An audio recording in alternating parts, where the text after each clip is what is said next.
Hey there folks, welcome to the Badger Pilot. Ask any pilot what their airspeed is for their best glide and they should be able to tell you right off the top of their head. But that's not the only airspeed you might want to know in the event of an engine failure. And that's what we're going to try and figure out today.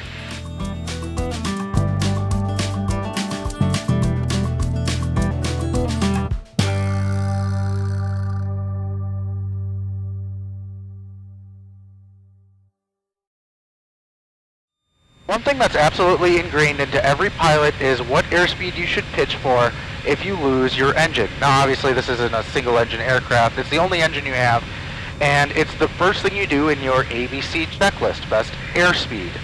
In the case of my plane, it's 83 miles an hour, and that will give us our best glide. And what does best glide mean? That's the speed that's going to give us the best forward distance for the amount of altitude we lose while we're in the glide without an engine.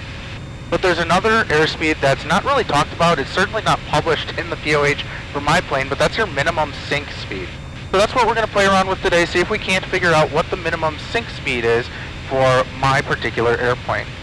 Now it's important to remember, number one, I'm not a CFI, and number two, I'm certainly not an aircraft mechanic or manufacturer, so obviously consult with the POH and all that. And we're going to try this with a couple of different configurations and a couple of different bank angles in order to prepare for the steep spiral for the commercial. I've done my clearing turns and the area is clear. I'm up at 4,500, so we're going to go to power to idle. I've also already done my flows, and we're going to pitch for 83 miles an hour and see what that gives us. And we're just going to stay wings level for now. Need a little bit more left rudder now that we're in a descent. And we'll establish an 83 miles an hour. We're going to go carb heat as well, just to be on the safe side. Alright, so in level flight, we're at 83 miles an hour, pretty much stable right on it, and we're seeing 700 feet per minute. I've heard some say that adding 10 degrees of flaps gives more lift than it does drag, so let's see what happens there. I lost about 3 miles an hour, so I'll pitch down to regain that.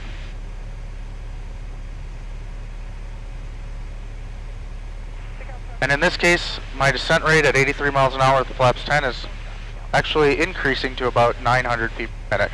So carefully, we're going to recover with no flaps. And we'll stay right at 83 miles an hour. Again, with wings level, let's see what happens if we slow down to 75.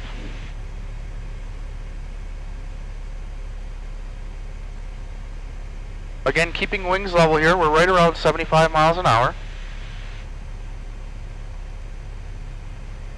And not much of a difference there. Still at about 700. Let's go ahead and clear the engine real quick. Back to idle, and let's go down to 70. Let's see if 70 gives us anything different.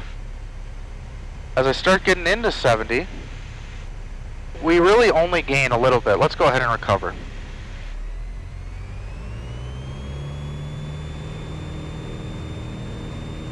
Get rid of that trim and climb on up. Alright, we're back up at 4,500 feet. I've done my clearing turns, and now we're going to try this with a 15-degree bank. So let's go power to idle. We're pitching for 83. And let's go ahead and start rolling in just a 15-degree bank. And I think I'm not even going to bother playing with flaps here, since we already established that flaps gives us a little bit more of a descent.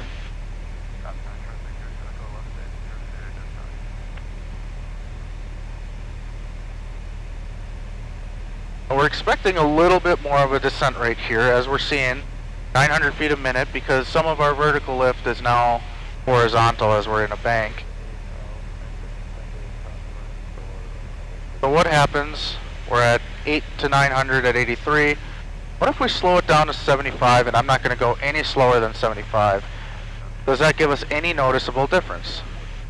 As we come into 75, we actually do start arresting that descent a little bit, but not appreciably enough that I think I'd want to risk it.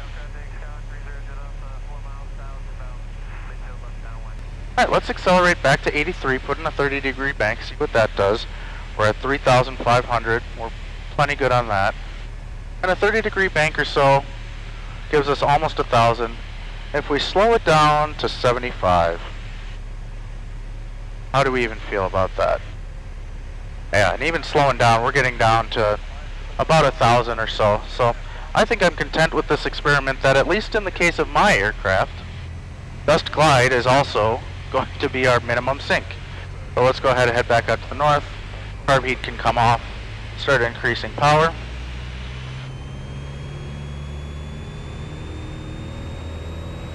And we'll climb on out, get some more right rudder in there, guy. There we go. Can't forget that right rudder. And we'll climb on out.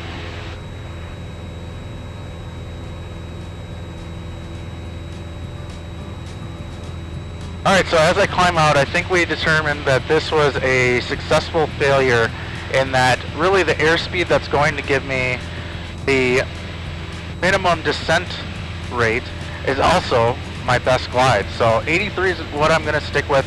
And I think coming into this, it might have been what I was going to stick with anyways for trying my steep spirals, just because the steep spiral for the commercial is more than just staying airborne for as long as possible. You got to make it through those 3 turns in the descent.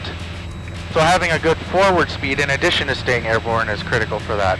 So there we go. At least in my particular 1969 Cherokee 140, there's no need to publish a minimum descent rate because it's the same airspeed as my best glide.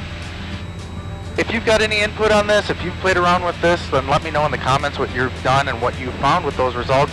If you haven't, I'd encourage you to get with the CFI, or if you're comfortable enough to try it out on your own, obviously give yourself plenty of altitude to play around with it. But go test it out. Go really learn your aircraft and what it's actually capable of.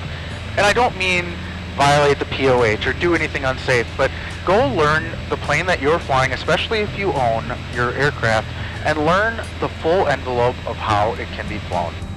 So thanks as always for watching, folks. Thanks especially to the patrons for all of your support, and we'll see you next time on the Badger Pilot.